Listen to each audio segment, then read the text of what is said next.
I want you to imagine this tiny snowball, and after some time, it becomes this massive avalanche.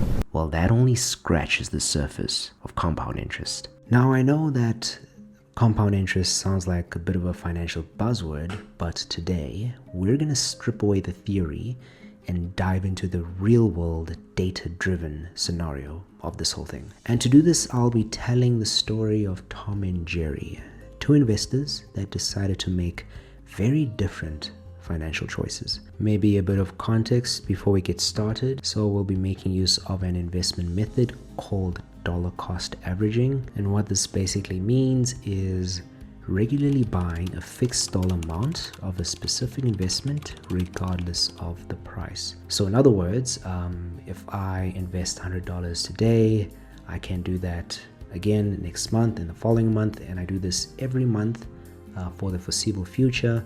And this is what we call dollar cost averaging. For the purposes of this whole analysis, we'll also be looking at a 40-year investment period.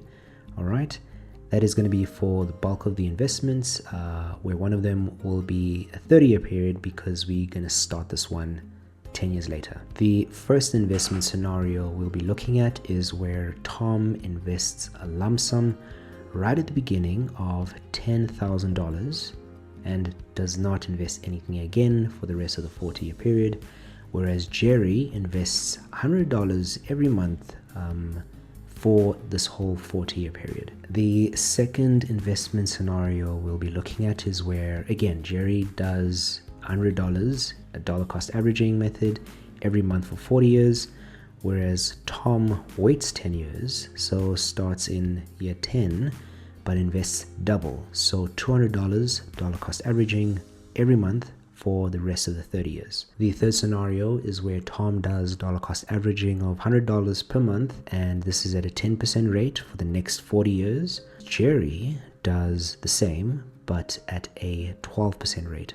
So again, $100 for the next 40 years, but at 12%. So now we're about to go to Power BI to look at all these scenarios, and I can promise you by the end of this, you'll have a data-driven perspective on how different investment choices actually shape long-term growth. Let's get into it. All right, so here we are, and for this Power BI dashboard, I just want to do a quick overview so that we're all on the same page, because a lot of this might be confusing.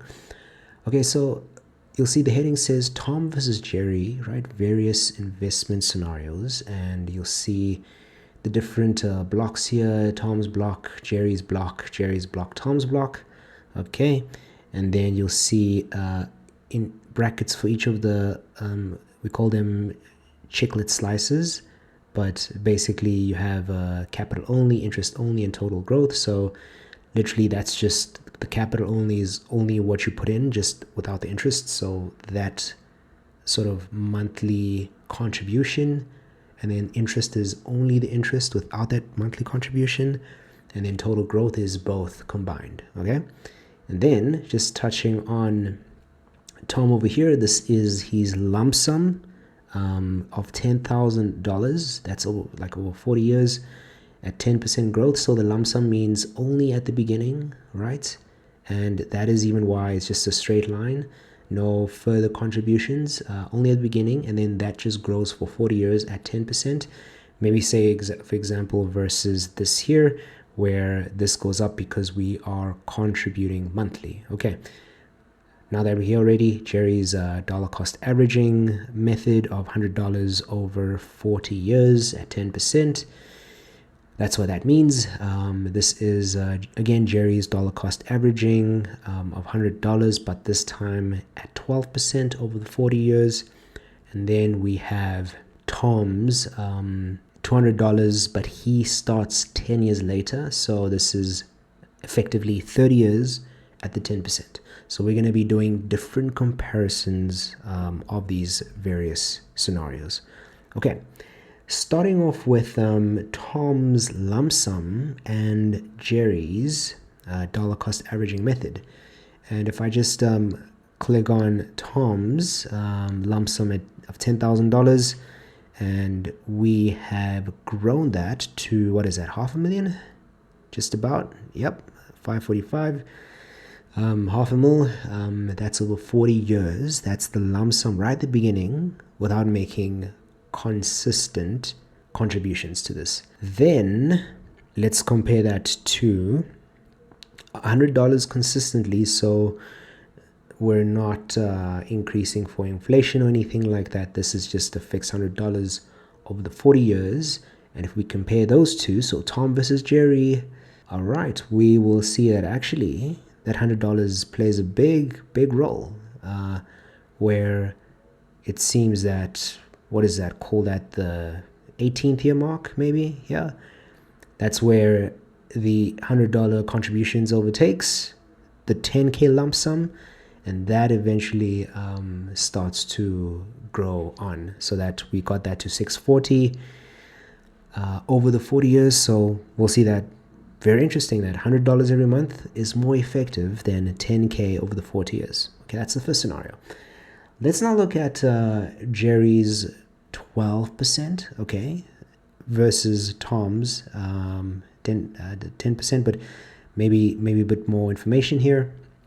So what we're saying here is Jerry invests $100 over the 40 years, but at 12% growth, and that's against Tom's $200, okay, $200, and that he starts 10 years later. And obviously $200 is double $100, so you know, your mind would think, okay, maybe the $200 will win because that's contributing double. Yes, we're starting 10 years later, but we're contributing $200, so it seems like it might win. Let's see what happens. I want you to maybe just pause and think which one you think will win. Okay, I've given you time. Let's look at it now. So we'll look at the 12%, all right, $100 over that 40 years, and we'll see that that shot up to, that's 1.2 million, just about.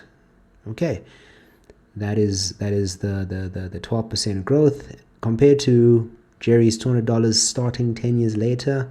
Let's see what that looks like. Whoa, look at that difference. Look at that difference. You'll see that the 10% with $200 over the same period did not even get to half of the total of the 12%. Maybe you're thinking, but what about 10%?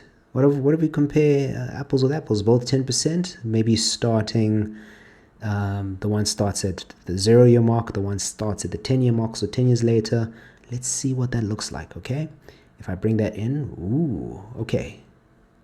You will see that maybe better if I quickly change the color of the one graph. Let's do that real quick, just so you can see that better.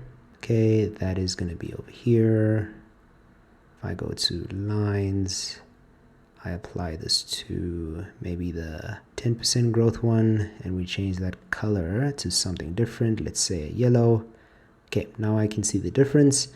So now what we see here is that lump. No, okay. Let's actually maybe take this 12% off so we can see this properly. The obvious winner. Let's take that off, and we'll see that. Oh no, that was a lump sum, wasn't it? No, we want this one over here.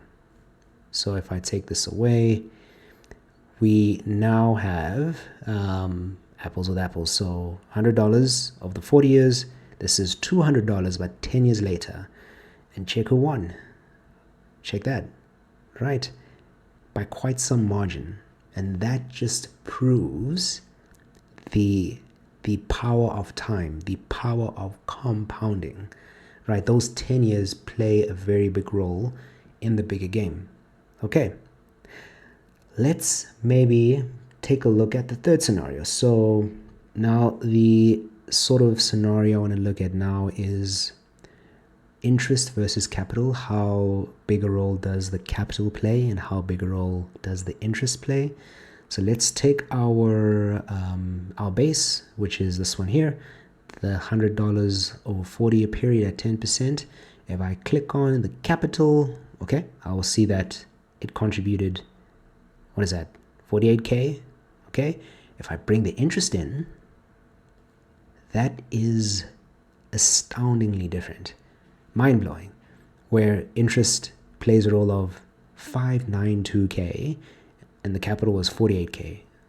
Just to make you realize the power of the power that interest plays in the game of compounding. Okay, let's look at another scenario, which is going to be, I guess this is just for information purposes, but it's going to be the point where capital takes over interest. Okay, and if I just zoom in a bit here, just get this see this properly here, we will see that when I started investing, obviously the capital was more, the interest took a bit of time to pick up speed, but there came a point, right? That is what's that, the 12.5-year mark, where the interest took over the capital, and as they say, the rest is history. Okay, so let's keep that in mind. That's going to be 12.5 years. Let's maybe check what that would be for 12% over the same span of time. So this one here, that's, remember, 12.5 years over here. Let's go to this one here. If we compare the same thing, we'll see that with a higher interest rate of like investment return, this one seemed to hit it at, call it 10.5 years. So it may seem that there's a trend between the higher the interest on this investment, the sooner the interest takes over the capital. Okay, so I guess just an FYI there. Shoo, all right, so now after that, I'm really hoping that deep dive made you understand the power of compound interest. And now, after seeing all this myself, it really made me think about how I spend my time outside my 9 to 5, what kind of, or rather sources of income streams I look for, and I made the decision that outside of my 9 to 5, I will only focus on income streams that compound. Just touching on a bit of the nature of your 9 to 5, I see this more of a linear pattern where per year your salary may go up by a certain percentage, and more or less that percentage stays fixed, maybe based on promotions or jumping companies that may change, but for the most part this does not have that compounding effect. Whereas something like, for example, content creation, maybe starting a YouTube channel, I want to show you just how the growth over time has that similar compounding nature. And this is what really intrigued me about starting a YouTube channel. Let's take a look at it. So this first one is from a YouTube channel called Perrett Watchmaker, and you'll see that very similar to what we saw in Power BI, that first year is extremely slow growth, and then all of a sudden we start to pick up from 2019 onwards. And this sort of graph does not, the gradient always changes and becomes more steep, which shows that compounding effect. The second one is from a channel called ServeTheHome, and again, you'll see that looks like more or less before 2020, their growth was pretty slow, but after the 2020 period, it seemed to pick up, and there seemed to be something really extra that happened after 2023 when even this graph just became much more steep. Let's look at a third one, and this is a codeSTACKr, not sure how you say that, but basically with this one, if we look at the top graph, you'll see that for that 2019 period, at least half the year, the growth was extremely slow.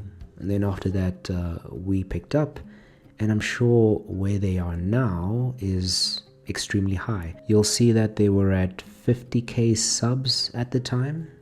That's talking June of 2020, but now where we are in 2025, they are at almost 300K subs. And I mean, that first 6 months at least, not sure when this channel started, but that was very minimal growth, and I mean what they are now is really incredible. So now from all this, I just hope that you've been able to see and even realize just how powerful this concept of compounding is. Until the next one.